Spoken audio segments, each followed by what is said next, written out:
패러다임을 변화시켜야 되는데 우린 저런 낡고 더러운 패러다임에서 완전히 새로운 패러다임으로 혁명적으로 변화시켜야 되는데 어떻게 하면 저것을 변화시킬 수 있을까? 그 얘기를 해보려고 합니다. 이게 사실은 본론입니다. 오늘 하고 싶은 얘기예요. 패러다임의 변화는 자연과학에서는 혁명이 일어나서 패러다임 변화가 비교적 쉬워요. 사회과학에서도 일어나야 되는데 사회과학에서는 굉장히 어려워요. 이게 자연과학에서는 풀리지 않는 문제를 자기 이론으로 풀어내면 아무리 정상과학 속에 있다 하더라도 그 문제를 풀지 못하면 깨갱하는 거거든요. 자연과학에서는 그렇죠. 문제를 풀었으니까. 그러니까 그런 문제들, 풀리지 않는 문제를 계속 풀어나가면 어떻게 되겠어요, 여러분? 나중에 그것들이 모여서 새로운 패러다임을 형성하는 거잖아요. 사회과학도 마찬가지 그런데, 그러나 사회적인 패러다임의 전환은 쉽지 않아요. 상식을 바꾸기가 쉽지 않다는 말이죠. 왜 사회에서는 패러다임 전환이 쉽지 않을까요? 왜 그럴까요? 그것은 기득권 때문에 그렇습니다. 그 부패한 친일 독재 세력이 있잖아요. 그게 국힘당이죠. 표리부동한 양아치 집단이 있잖아요. 그게 민주당입니다. 그 이 두 집단이 재벌을 싸고 놀면서 허가받은 범죄 집단과 함께요. 제가 허가받은 범죄 집단이라고 하는 것은 검찰을 말해요. 허가받은 범죄 집단이잖아요. 얘네들이 이 네 집단, 국힘당, 민주당, 재벌, 그 다음에 이 허가받은 범죄 집단, 얘네들이 스크럼을 짜고 온 백성들을 가렴주고 하고 있다는 거죠. 피를 빨아먹고 있는 거예요, 지금. 보세요. 관존빈비 사상은 조선시대부터 지금까지 계속 내려오고 있습니다. 높은 관직을 맡은 사람은 가서 다 머리를 조아리고 있어요. 시민들이 그 권위에 저항해야 돼요. 그래야 사회가 발전합니다. 그 권위를 누릴 만한 일을 했느냐를 물어야 돼요. 그리고 사람을 뽑을 때도 뭘 하죠? 신원서판으로 뽑습니다.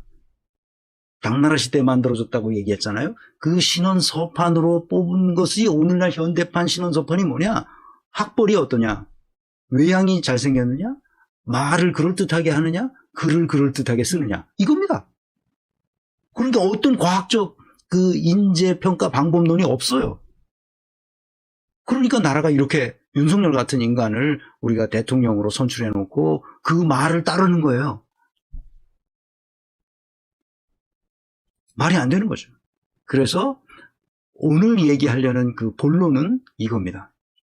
인간과 조직을 바라보는 두 개의 패러다임이 있어요.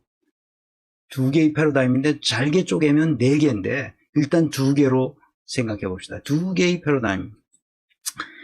하나는 앵글로색슨 모형이고 하나는 게르만 모형입니다. 제가 모형이라고 말한 이유는 어떤 특정한 모델이 있기 때문이 아니라 그 패러다임이라는 말이 길기 때문에 그냥 모형이라고 말을 쓴 거예요. 그러니까 앵글로색슨 모형을 쓰는 나라라 하더라도 국국각색으로 다 달라요. 그 지향점은 비슷해요. 게르만 모형을 쓰는 나라들도 그 패러다임이기 때문에 각각의 이론이 다 다르지만 그 지향점은 같단 말입니다.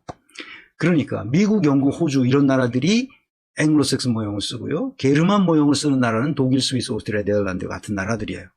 여기에서 파생된 모형이 있는데 라틴 모형과 스칸디나비아 모형이 있어요. 라틴 모형은 이탈리아, 프랑스, 스페인. 이것은 유럽을 지금 기준으로 말하는 건데 이제 그 미국과 영국에서 파생되어 나간 것이 호주와 이제 미국이기 때문에 앵글로색슨 모형에 포함시켰고요. 미국은 강력한 힘을 가지고 자기들이 가지고 있는 민주주의 체제를 전 세계에 퍼뜨리려고 하는 거죠. 그것은 자본주의 체제를 말하는 것인데, 그래서 앵글로색슨 모형이 전 세계에 아주 큰 힘을 받고 있죠. 이 아시아에도 앵글로색슨 모형으로 나라가 운영되는 나라가 일본, 우리나라 이런 나라들이죠. 베트남도 거의 그렇게 됐고요. 그래서 이제 게르만 모형 중에 파생되어 있는 게 이제 스칸디나비아 모형이죠. 저 북유럽 국가들을 말하는 겁니다. 그러면 뭘 다르냐? 이 두 패러다임 사이에 뭐가 다른 거냐? 가치 우선순위가 다르다는 거예요. 앵글로색슨 모형의 가치 우선순위는 아주 분명하죠. 자본, 토지, 인간이에요. 자본은 자본은 어떻습니까? 무한히 부풀릴 수 있고 무한히 쪼갤 수 있어요. 토지는 어떻습니까? 무한히 부풀릴 수는 없어요. 그러나 쭉 쪼갤 수는 있죠. 인간은 어떻습니까? 인간은 쪼갤 수도 없어요. 부풀릴 수도 없어요. 인간이 살아왔던 역사를 인간에게서 떼어낼 수 없어요. 인간이 하는 노동만 딱 떼어내서 고용할 수 없어요. 그 인간 전체를 고용해야 됩니다. 뿐만 아니라 인간의 사상을 인간 속에서 떼어낼 수 없어요. 그러니까 인간은 분리 불가능해요. 그냥 그 자체로서 하나예요.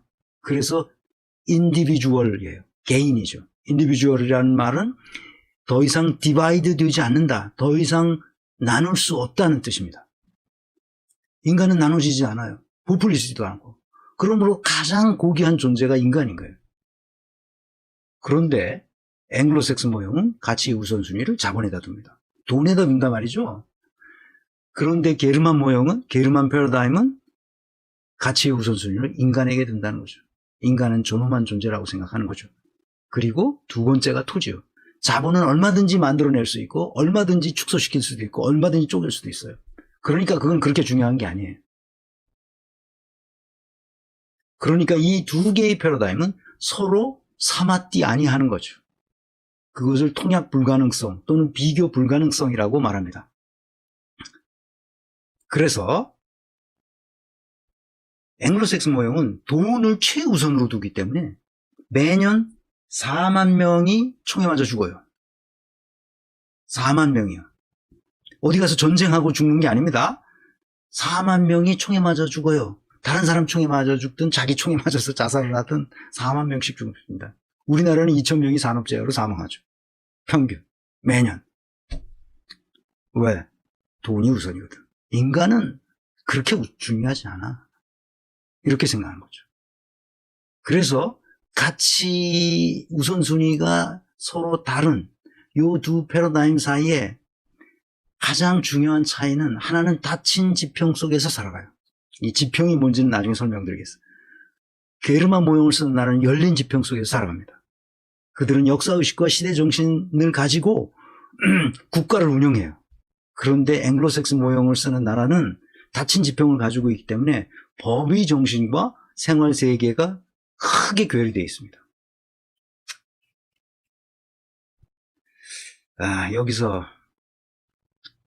여기서 최근에 발생한 우리나라도 앵글로색슨 모형에 들어가 있는 나라죠.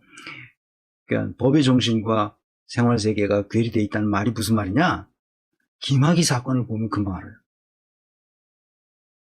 모든 시민들이 김학의가 범인이라고 그래.